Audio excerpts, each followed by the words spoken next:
नहमदुहु व नसल्ली अला रसूलिहिल करीम अम्मा बाद औज़ु बिल्लाहि मिनश शैतानिर रजीम बिस्मिल्लाहिर रहमानिर रहीम रब्बि इश्रह ली सदरी व यस्सिर ली अमरी वहलुल उक़दतम मिन लिसानी यफ़क़हू क़ौली। अस्सलामु अलैकुम व रहमतुल्लाहि व बरकातुहू। कैसे हैं आप सब? इंशाअल्लाह खैर आफियत से होंगे। अल्लाह ताला आप सबको अपने हिफ्ज़ व अमान में रखे, आमीन सुम्मा आमीन। तीसरा पारा सूरह बकरा, लफ्ज़ी तर्जुमा। मसलु और मसाल अल्लाह ज़ीना उन लोगों की जो यूनफ़िकूना खर्च करते हैं अम्वालहुम अपने माल इब्तिगा चाहने को मर्ज़ातिल्लाहि अल्लाह की खुशनुदी व तस्बीतन और साबित रखते हैं मिन अनफुसिहिम अपने दिलों को का मसली जैसे कि मसाल जन्नतिन एक बाग की फिर रबवातिन ऊंचाई पे असाबाहा पहुँचे उसको वाबिलुन ज़ोरदार बारिश फ़ातत तो वो लाए कुलाहा अपना फल ज़िया फ़ैनी दुगना फ़ैन पस अगर लम ना युसिबहा पहुँचे उसको वाबिलुन ज़ोर की बारिश फ़तल तो शबनम ही काफ़ी है। वल्लाहु अल्लाह बिमा उसको तामलून जो तुम अमल करते हो बसीर देखने वाला है। सुभान अल्लाह। और इन लोगों की मिसाल जो अपने माल अल्लाह की रज़ा चाहते हुए और अपने दिलों को साबित रखते हुए खर्च करते हैं इस बाग की मिसाल जैसी है जो किसी ऊंची जगह पर हो जिस पर एक ज़ोरदार बारिश बरसे तो अपना फल दुगना दे। बस अगर इस पर ज़ोर की बारिश ना बरसे तो कुछ शबनम और अल्लाह जो कुछ तुम कर रहे हो इसे खूब देखने वाला है।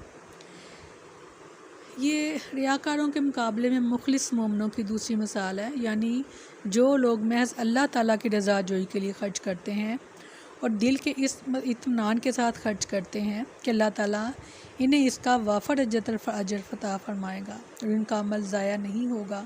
इनके खर्च करने की मिसाल इस बाग की सी है जो किसी पुरफ़ज़ा और बुलंद मुकाम पर हो। अगर इस पर ज़ोर की बारिश हो तो दूसरे बागों से दुगना फल दे और अगर ज़ोर की बारिश ना भी हो तो हल्की बारिश या फिर शबनम ही काफ़ी रहे।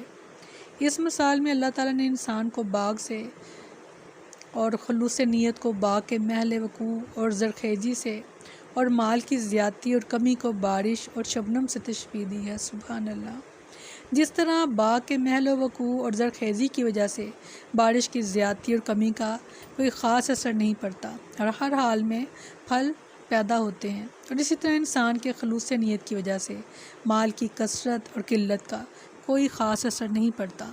माल की कसरत हो या किल्लत इंसान सवाब से किसी हालत में भी महरूम नहीं रहता। सुभान अल्लाह। सूरह तौबा में फरमाया और ना वो खर्च करते हैं कि कोई छोटा खर्च हो और ना कोई बड़ा और ना कोई वादी तय करते हैं मगर वो इनके लिए लिख लिया जाता है ताकि अल्लाह इन्हें इस अमल की बेहतरीन जज़ा दे जो वो किया करते थे। यानी यहाँ पर ज़रूरी नहीं है कि आपके पास माल ज़्यादा ही हो तो आप अल्लाह के रास्ते में ज़्यादा खर्च करें तो ही अजर पाएंगे। यहाँ तादाद नहीं, यहाँ आपका खलूस चाहिए कि आपका खलूस कितना खालिस था और कितनी नीयत आपकी खालिस सिर्फ अल्लाह के लिए थी। हमने जो पहली मिसाल पढ़ी थी वो रियाकार की मिसाल थी कि जो ढेरों माल भी खर्च कर दे तो मगर क्योंकि पीछे उसकी नीयत ये थी कि लोग मुझे देखें और मेरी वाह वाह की जाए तो उसका सदका वो ज़ाया हो गया। और यहाँ पर जिसकी नीयत खालिस थी, जिसने सिर्फ़ अल्लाह की रज़ा के लिए खर्च किया था, माल थोड़ा था या ज़्यादा, तो उसकी मिसाल इतनी खूबसूरत बाग से दी गई है कि वो अपना फल लाए ही लाए। तो सैयदना अदी बिन हातिम रज़ी अल्लाह अन्हु बयान करते हैं कि रसूलुल्लाह सल्लल्लाहु अलैहि वसल्लम ने फरमाया आग से बचो अगरचे आधी खजूर ही का सदका देकर। यहाँ आपने देखा कि आधी खजूर की अगर आपके पास हिम्मत है, ताकत है, तो आप आधी खजूर भी खर्च कर सकते हैं। अल्लाह ताला आपकी नीयत देखता है। जैसे कि कुर्बानी के लिए कहा गया कि अल्लाह ताला को ना तो जानवरों का गोश्त पहुँचता है और ना ही खून, उन्हें तो बस तुम्हारा तकवा और तुम्हारा नीयत जो है वो उसका पहुँची। यहाँ पर भी खजूर आधी है या पूरी है तो पीछे आपकी नीयत क्या थी वो अहम है। बाज़ औक़ात इंसान अगर थोड़ा हो पास तो वो खर्च करने से रुक जाता है या सदका करने से रुक जाता है कि इतने थोड़े में से मैं क्या खर्च करूं और इसका क्या फ़ायदा होगा। इसका फ़ायदा या नुकसान आपने नहीं देखना, ये अल्लाह के ज़िम्मे है। आप बस अपनी नीयत खालिस कर लें और कम में से भी खर्च करें और ज़्यादा में से भी।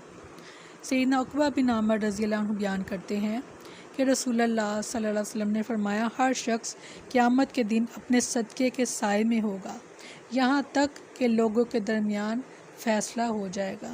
اس دن صدقہ سایہ کرے گا جس دن سورج سوا نیزے پر ہوگا۔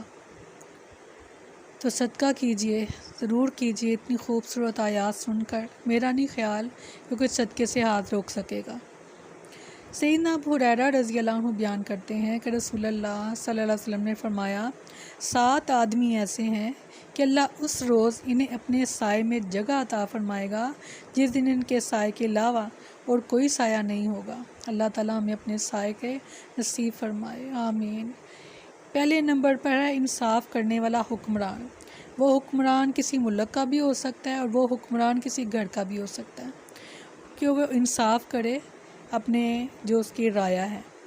وہ ملک کا جو حکمران ہے اس کی قوم ساری کی ساری قوم اس کی رعایا ہے، اور جو گھر کا حکمران ہے اس کے جو گھر والے ہیں وہ اس کی رعایا ہے، تو ان کے ساتھ انصاف کیا جائے۔